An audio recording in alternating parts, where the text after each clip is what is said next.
Raj Yadav, BSc Fisheries 4th Sem, and I am very thankful to NAPSA committee for providing such a golden opportunity to me and all our respective teachers who are not here.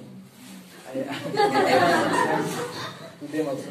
Topic रहेको छ aquaponics system र यस्ता सिस्टमहरु aquaponics भयो अथवा biofloc system भयो यस्ता सिस्टमहरु हामीले theoretically धेरै पढेका हुन्छन् तर प्र्याक्टिकली गरेको छैनौं र एकैचोटी गरेर लिमा गरिन्छ त्यो त्यसमा धेरै कुराहरु पनि हामीले सिक्न पाएको छैनौं र त्यही भएर मैले लकडाउनमा अलि खाली टाइम पाएर मैले यो सानो चाहिँ प्र्याक्टिकली रूपमा तयार गरेको थिएँ र अहिले म त्यही गरिरहेको छु र मोबाइलमा के बनाएको हुनाले अनि मलाई अलि के मिस्टेक छ भने त्यो कन्सिडर गरिदिनु होला मेरो ल कन्टेन्ट चाहिँ मेरो सबभन्दा पहिला इन्ट्रोडक्सन रहेको छ त्यसपछि यो कन्टेन्ट यही हो सिम्बियोन्ट्स भनेको हाम्रो तीन किसिमको सिम्बियोन्टहरु हुन्छ त्यसपछि त्यो भित्रको एक्वापोनिक्स बिहाइन्डमा साइन्स के छ हाम्रो त्यो कुरो अनि डिफरेन्ट डिजाइन्सहरु एक्वापोनिक्सको जुन नर्मल मोडेल्सहरु एक्वापोनिक्सको छ त्यो मोडेलहरु अनि त्यसमा चाहिने सिस्टम मेटेरियलहरु पार्टहरु के छ र कुन species of plants and fishes select गर्न पर्छ हामीले एक्वापोनिक्समा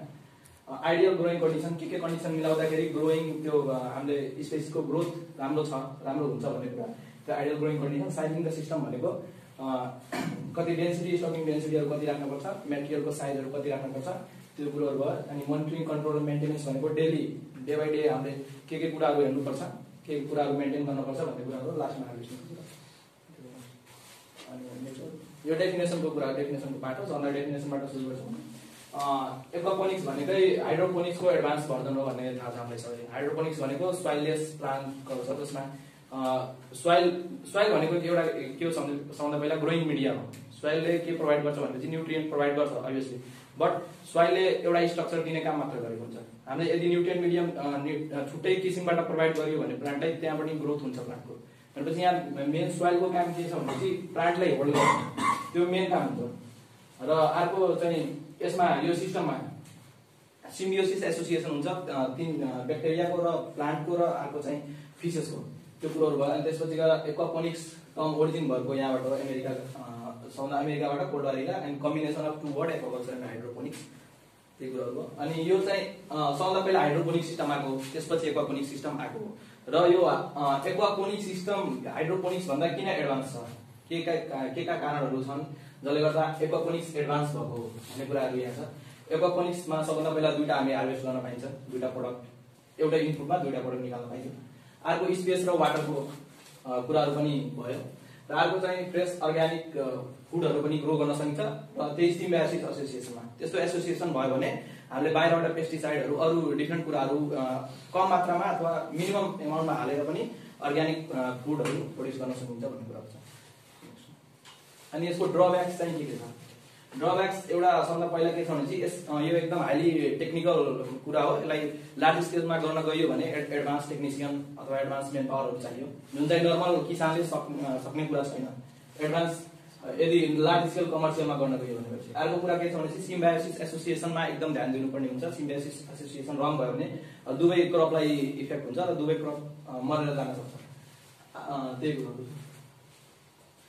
त्यसपछि सिम्बियोन्ट्सहरु यसमा के कुन सिम्बियोन्ट्सहरु हुन्छन् भन्ने कुरा तीनटा प्राइम सिम्बियोन्ट्सहरु छन् एउटा चाहिँ फिसै भयो फिसले फिड लिन्छ फिड लिएपछि मेटाबोलिक वेस्ट प्रोड्युस गर्छ र एमोनियाहरु वाटरमा छोडेको हुन्छ त्यो कुराहरु त्यसपछि ब्याक्टेरियाले के गर्छ भने त्यही मेटाबोलिक वेस्टलाई अथवा एमोनियालाई नाइट्रेट्स र फर्दर यसलाई डिकम्पोज गर्दै नाइट्रोजिनस कम्पाउन्डमा चेन्ज गर्दै जान्छ जुन चाहिँ प्लान्टले एब्जर्ब गरेर फेरि त्यो न्युट्रिएन्टहरु आफ्नो ग्रोथको लागि प्लान्टले एब्जर्ब गर्छ र एब्जर्ब गरिसकेपछि त्यो लेस वाटरलाई फेरि फिश ट्याङ्कमा आउँछ जुन चाहिँ नाइट्रोजन फ्री हुन्छ र फिशको लागि लेस टक्सिक हुन्छ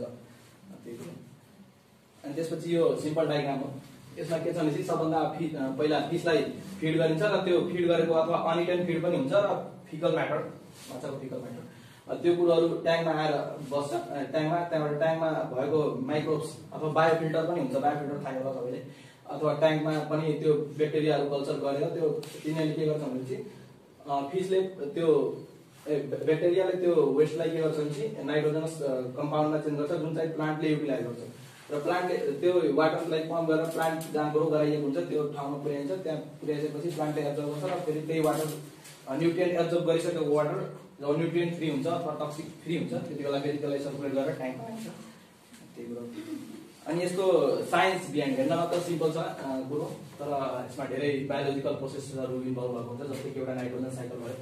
नाइट्रोजन साइकल भनेको अब प्लान्टलाई चाहिने एकदम इम्पोर्टेन्ट एउटा न्युट्रिएन्ट भनेको नाइट्रोजन हो र यो सबै प्लान्टले फिक्स गर्न सक्दैन। लेगुमिनस प्लान्टलाई छोडेर अरू प्लान्टले यसलाई फिक्स गर्न सक्दैन आफै, भनेपछि यसलाई फिक्स गर्न पर्यो, प्लान्टलाई दिनै पर्यो ग्रोथको लागि।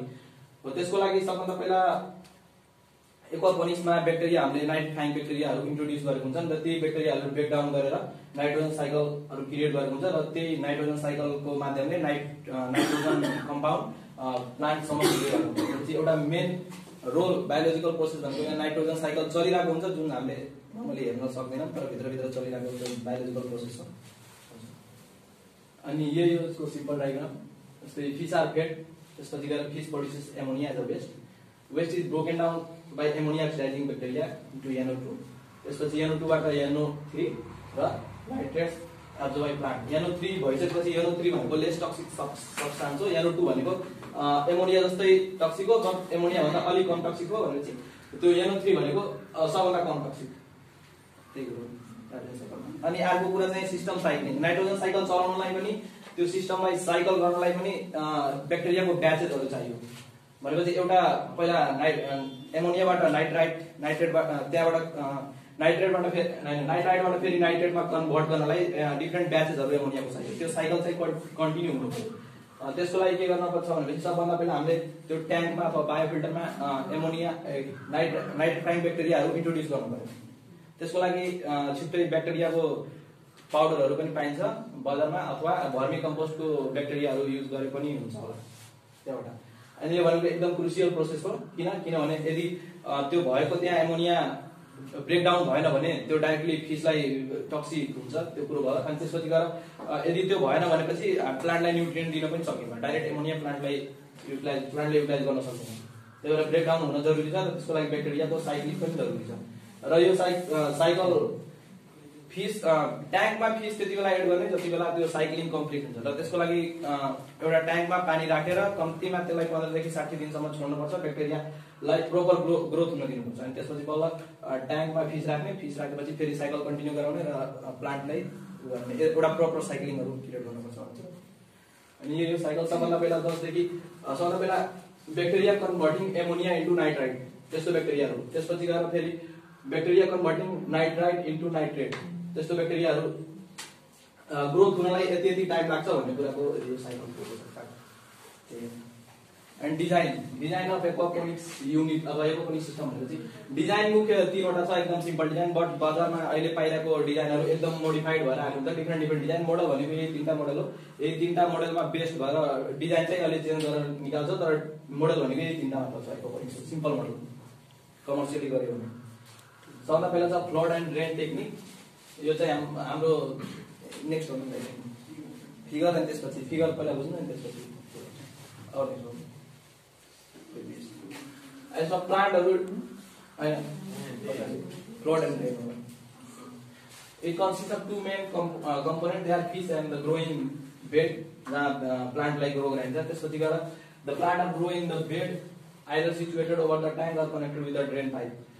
एकदम सिम्पल छ, सबभन्दा सिम्पलेस्ट मोडल यही हो, जसमा ट्याङ्क हुन्छ, ट्याङ्क एकातिर ग्रोइङ बेड हुन्छ, पानी सर्कुलेट गरेर त्यो न्युट्रिएन्ट रिच पानीलाई सर्कुलेट गरेर त्यहाँ पुर्याएको हुन्छ र फेरि त्यसलाई फिल्टर गरेर फेरि पानीको ट्याङ्कीमा लागेको हुन्छ। एकदम सबभन्दा सिम्पलेस्ट मोडल र स्मल प्लान्टको लागि एकदम बेटर सुटेड हुन्छ, जस्तै कि बेसिल भयो, होली बेसिल अथवा मिन्ट, सलाद प्लान्टहरू र लेडिसहरूको लागि सबभन्दा सिम्पल मोडल यही। नेक्स्ट हो यो न्युट्रिएन्ट फ्युल टेक्निक। यो चाहिँ अलि योभन्दा एडभान्स मोडल र कमर्सियली गर्न गइरहेको छ भनेपछि धेरै प्लान्ट अटाउने खाले यो सिस्टम भयो। त्यसमा के छ भने plant are grown in tube with low water volume, requires no growing media. Growing media भनेको जस्तो कि प्लान्टलाई होल्ड गर्ने मिडिया, जस्तै कि हाम्रो एउटा सोइल भयो, सोइल पनि एक किसिमको ग्रोइङ मिडिया हो, तर यहाँ एक्वापोनिक सिस्टम भनिसकेपछि त्यहाँ सोइल युज गर्नु भएन। अर्को ग्रोइङ मिडियाहरू हामीले फर इक्जाम्पल ग्राभल्स, स्टोन्स अथवा कोर्क भयो, अथवा डिफ्रेन्ट काइन्ड्स अफ फोमहरू युज गर्न सकिन्छ त्यसको लागि हो। अनि better suited for smaller plants like lettuce and herbs. Larger plant टोमेटोहरू पनि ग्रो गर्न सकिन्छ, तर त्यसमा सपोर्टिङ स्ट्रक्चर लाइक फोमहरू अथवा कोर्कहरू, वुडको त्यस्तो युज गरियो भने। यसको फिगर चाहिँ नेक्स्ट स्लाइडमा छ।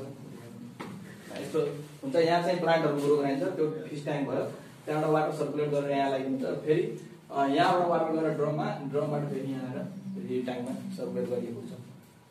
अनि यहाँको चाहिँ मिडिया बेड टेक्निक, यो चाहिँ एकदम ठुलो प्लान्ट भनौँ न, जस्तै कि ओक्रा भयो, टोमेटो, चिली बिन्स प्लान्टहरू, यिनी जस्ता ठुला प्लान्टहरू जसको क्यानोपी अलिक ठुलो हुन्छ र रुटहरू पनि, रुट सिस्टमहरू पनि अलिक कम्प्लेक्स हुन्छ, त्यस्तो प्लान्टहरूको लागि हो। यसमा चाहिँ हामीले ग्रोइङ मिडिया युज गरिन्छ, जस्तै कि स्टोन्सहरू भयो, त्यस्तो ग्रोइङ मिडियाहरू युज गरेर अनि यसलाई गर्ने अलि एडभान्स प्लान्टको लागि यस्तो यो किसिमको टेक्निक अप्नाइन्छ। यो 3टा टेक्निक हो मेन। यसको फिगर हेर्नु, यसको डायग्राम चाहिँ यस्तो रहेछ।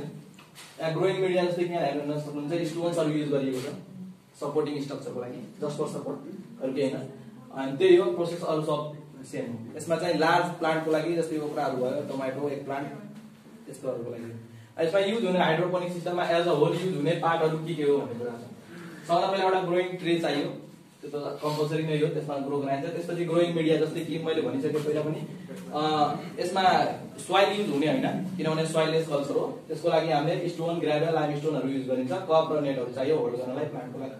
पम्प र पाइप फिटिङ्सहरू चाहियो, एयर पम्प्सहरू, एरेटर्स, त्यहाँ सिस्टममा ट्याङ्कमा एरेटर जरुरी छ, किनभने त्यहाँ हामीले के अरे सनलाइटमा एक्सपोज हुन दिनु भएन, किनभने त्यहाँ ब्याक्टेरियाहरू पनि हुन्छ। सनलाइटमा एक्सपोज गरियो भने ब्याक्टेरियाहरूलाई हार्स हुन सक्छ, तिनीहरूको डेथ पनि हुन सक्छ। त्यही भएर यो सिस्टममा ट्याङ्कलाई सक्दो हामीले कभर गरेर नै राख्छौँ।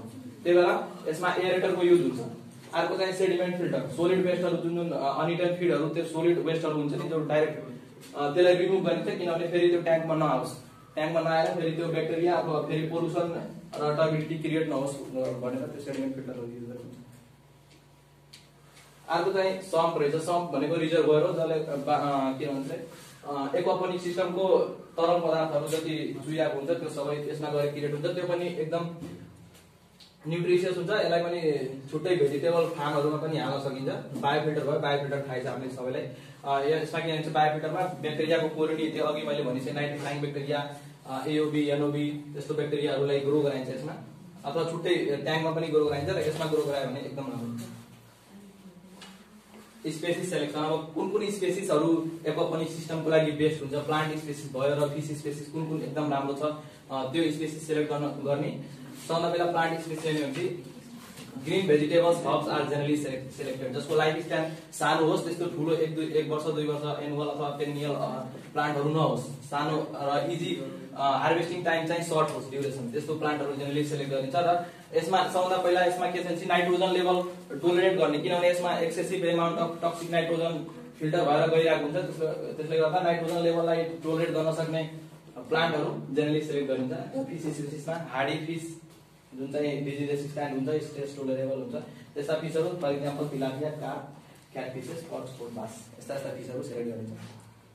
त्यसपछि आइडियल ग्रोइङ कन्डिसन, यसमा के छ भने चाहिँ टेम्परेचर कति हुनु पर्यो, सनलाइट, वाटर, सेलिनिटी, हार्डनेसहरू कति हुनु पर्यो भन्ने कुरा छ। जस्तै कि सनलाइट 2 देखि 6 घण्टा एक्सपोजर हुनु पर्यो। यसमा मैले पहिले भनिसकेँ, प्लान्ट चाहिँ हामीले स्मल प्लान्टहरू चुज गरिन्छ, पेरिनियल, एनुअल, बाइनियल प्लान्टहरू खासै चुज गरिन्न, किनभने एक्सपोजर चाहिँ एकदम कम हुन्छ सनलाइटको, खासै एक्सपोज गरिन्न, किनभने ब्याक्टेरियाको लागि एकदम हार्स हुन्छ। त्यही भएर सर्ट ड्युरेसनमा हार्भेस्ट गर्न सक्ने र त्यो फिसको ड्युरेसन जबसम्म, जस्तै कि फिसको 4 मन्थ भयो, त्यो मन्थभित्र हार्भेस्ट गर्न सक्ने प्लान्टहरूलाई जेनरली सेलेक्ट गरिन्छ। टेम्परेचर भनेको 35 देखि 30 degree Celsius both for fish and plant राम्रो हो, त्यही भएर यति सेलेक्ट गर्ने।